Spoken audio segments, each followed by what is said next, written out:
you were pretty much thumped in a lot of the hustle categories into the last 3 minutes of the game. Is there something to be said for a residual effect to the brutal loss that you guys had a couple of days ago?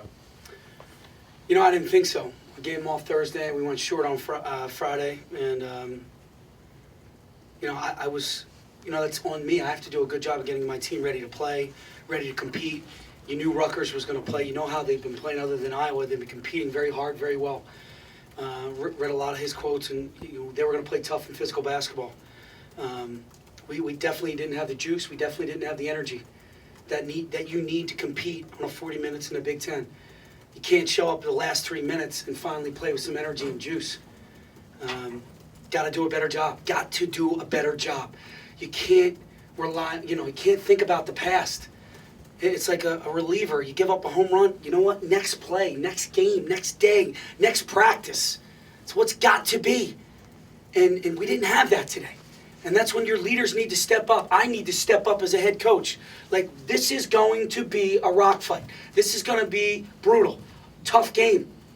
But you can't sulk and you can't feel sorry for yourself about what happened in Indiana. You have to move on. And we did not do a good job of that. And that falls on my shoulders. I got to help these leaders talk to the entire team of how to compete and how to get yourself back up 2 feet in the middle of the ring and fight. And we need that back desperately. Pat, we talked yesterday, thank you, about how close is this team to playing as hard as you want them to be, and you said you'd find out today. What did you find out? How close are they? I found out we're young, and we need better leadership right now. That's what I found out. Rebounding has not been a strong point the past 4 games. Some of that, admittedly, is some of the teams you're playing are very good rebounding teams, but you guys have always that's been one of the staples. I think it's minus 60 right now against the past 4 teams. What is that problem attributed to right now? You know, we're finding bodies, but we're not releasing and going to get the basketball. That's why I played Lamar with 4. He was rebounding the ball. I needed to keep him in the game. When I started going smaller, we're getting crushed on the glass. So we can't watch the flight of the ball. We got to go find bodies, then we got to pursue. It's a want. I watched Ross Travis do it for 4 years. I watched Brandon Taylor do it. It's a want. It's a desire. You want to be a great rebounder? Let's go. You know, we need that fight. We got to understand that. When we win the rebounding battle, we're going to win.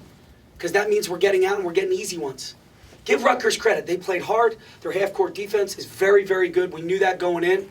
But we knew we needed stops and rebounds to go. And we just couldn't get the rebounds. How do you recover from losing Stevens with 7 minutes left in the game from both a rebounding standpoint and an overall standpoint? I think Mike collected a few more rebounds after that, but the ultimate thing is that you got out rebounded. Yeah, you don't recover, obviously.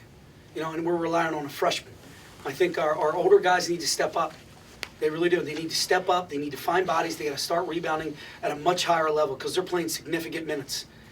They're playing a lot of minutes, and they got to step up. We got to rebound. It's got to be a collective effort. It's not 1 or 2 guys. It's the entire team.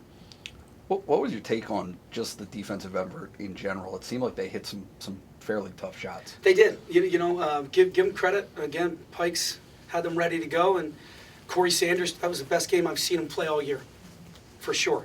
And then we tried to trap him. We tried to blitz him. We tried to throw everything in the kitchen sink at him. And he hit a floater. He hit a 3. We had somebody fall down. I mean, they played harder. They played harder. And when you play harder, good things happen. What did they do defensively in the first half? The stats have you for no points in the paint, which is kind of odd for you guys. You usually, even your guards usually get in there. What are they doing? Now, they loaded up, but I didn't think we had that juice. We didn't have that energy. We didn't have that burst. We didn't have that giddy up. You know, I felt like we had a good day yesterday, really positive, upbeat, ready to start swinging again. And I watched them throw the ball up, and I'm like, we're in trouble. I could see the body language. I could see the energy. And again, that's not on them. I got to help them. I got to help them through this process of learning how to battle through fatigue, mentally and physically, in the Big Ten. And that's what happens in February. You got to be able to punch through, and we haven't punched through yet.